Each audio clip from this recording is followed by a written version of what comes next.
Purgatory, Chapter 22. Duration of Purgatory. Opinions of the Doctors.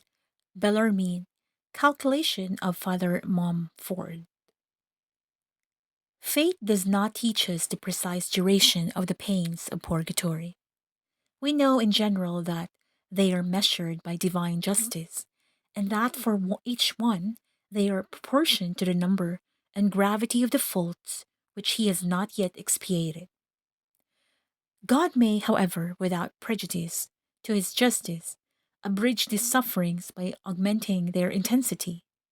The Church militant also may obtain their remission by the holy sacrifice of the Mass, and other suffrages offered for the departed.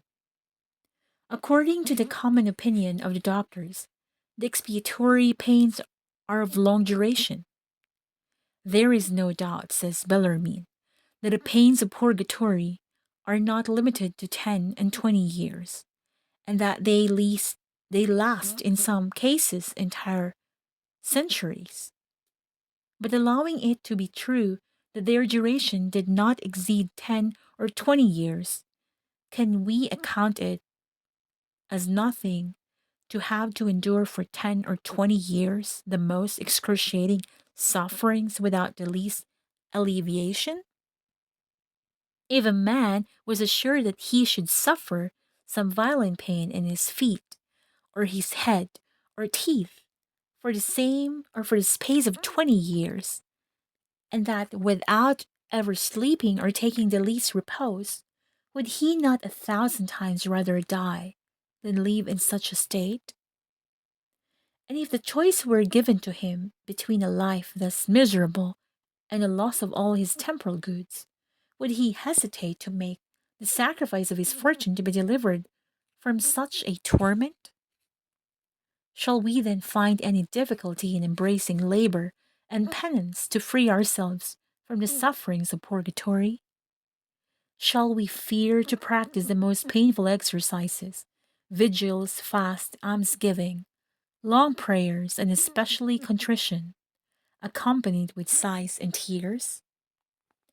These words comprise the whole doctrine of the saints and theologians.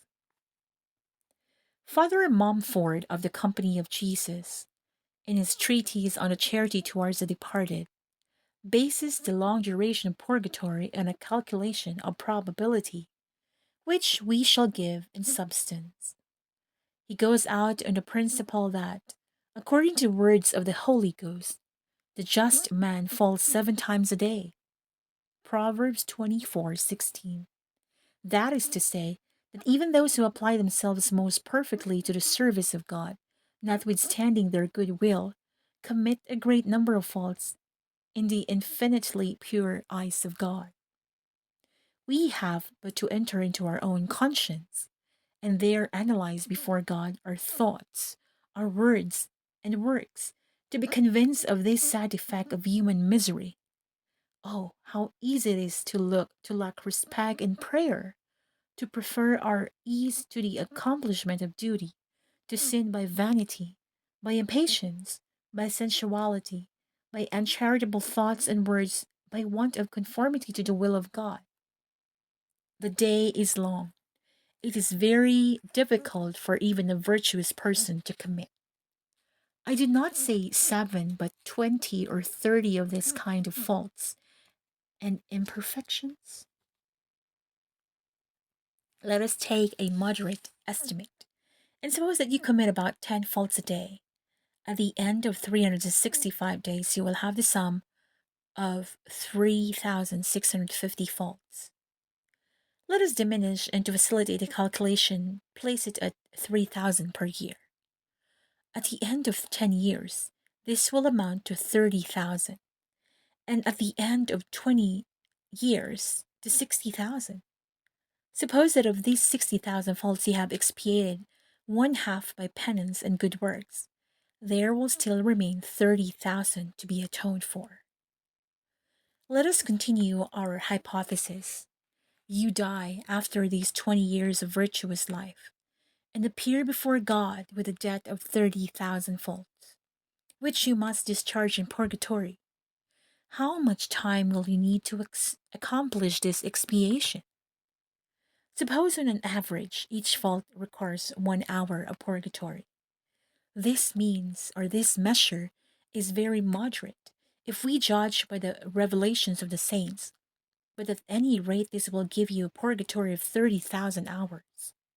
Now, do you know how many years these 30,000 hours represent? 3 years, 3 months, and 15 days. Thus, a good Christian who watches over himself, who applies himself to penance and good works, finds himself liable to 3 years, 3 months, and 15 days of purgatory. The preceding calculation is based on an estimate which is lenient and extreme.